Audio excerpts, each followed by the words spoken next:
जिन्हें हम जड़ भरत के नाम से जानते हैं। अपने राष्ट्र में, भारत में 3 भरत हुए हैं और 3 राम हुए हैं।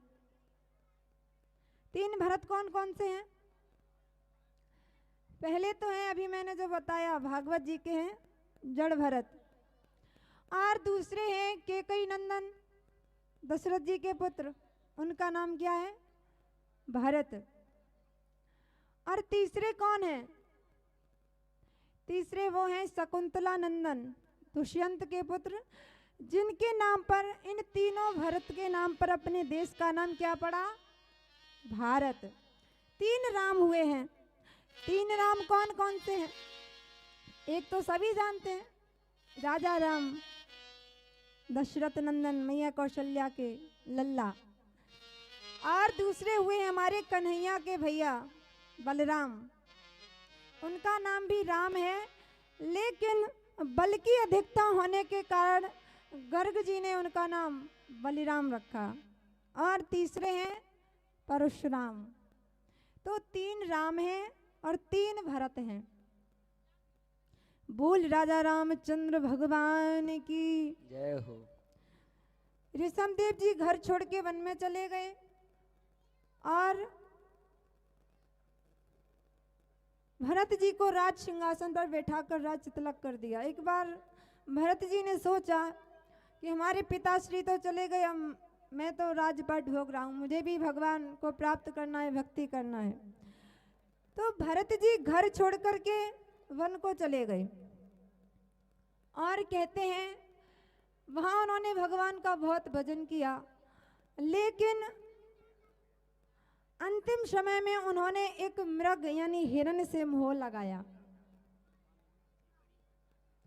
वो कहते ना, आए थे हरि भजन को अटन लगे कपास। करने तो भरत जी भजन के लिए गए थे जंगल में, लेकिन वहां उन्हें एक हिरण से मोह हो गया, ममता हो गई। मन के हारे हार है, मन के जीते जीत, मनई मिलावत राम सो मनई करत फजीत। मन के हारे बन गए बन तज बस्ती माहे, कहे कबीर मन लालची यह कहूँ ठहरत नाहे। क्योंकि यह तो गट है अटपटी, झटपट लखे न कोय, और जब मन की खटपट मिटे तो झटपट दर्शन होए। तो भरत जी को हिरण से ममता हो गई और कहते हैं अंत समय आया जब भरत जी का, तो भरत जी सोचे कि जब हम यहाँ से चले जाएंगे इस दुनिया से, तो इस हिरण को कौन देखेगा, क्योंकि ये मुझे पिताश्री मानता है, इसकी देखभाल कौन करेगा। और लिखा है भागवत में कि जो व्यक्ति अंत समय में जिसका जितना ज्यादा ध्यान करता है ना, उसे अगले जन्म में उसी योनि में जाना पड़ेगा।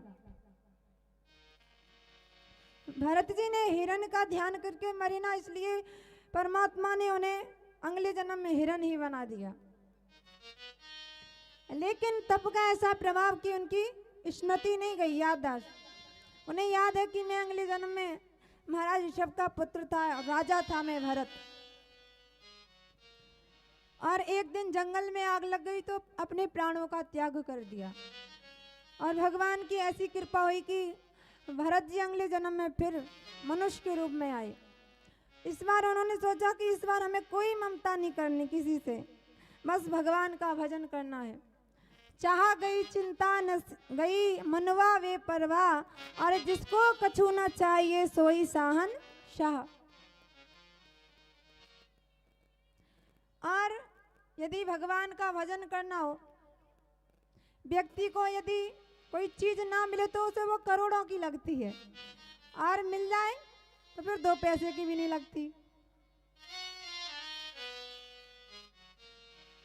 और हमें तो बस भगवान का भजन करना है। भरत जी को कोई चिंता नहीं है। और आगे बड़ा सुंदर प्रसंग है। भरत जी को एक राजा मिला रहुगढ़, भरत जी ने उसे उपदेश दिया और कहते हैं ये वही राजा हैं जो अगले जन्म में भरत जी ने उसको देखभाल किया था ना, उसकी तो वही हिरण इस बार राजा बन करके आया और महाराज भरत जी ने उसे उपदेश किया। तो लिखा है कि एक मृगा के संग से भरत धरी मृग दे, और तुलसी उनकी कौन दशा जो घर घर करत शने। जो घर घर में सारे संसार से ममता लगा के रखे हैं उनका क्या होगा? फिर कुछ होने वाला नहीं है। आगे बड़ी सुंदर कथा आती है महाराज भक्त अजामिल की, डाकू अजामिल।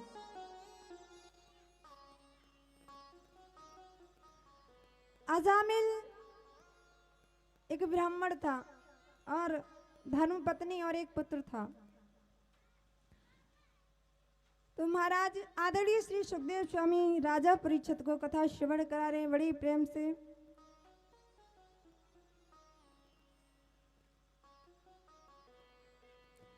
कि कन्नौज नगर के दक्षिण में और पात की अजामिल रहे।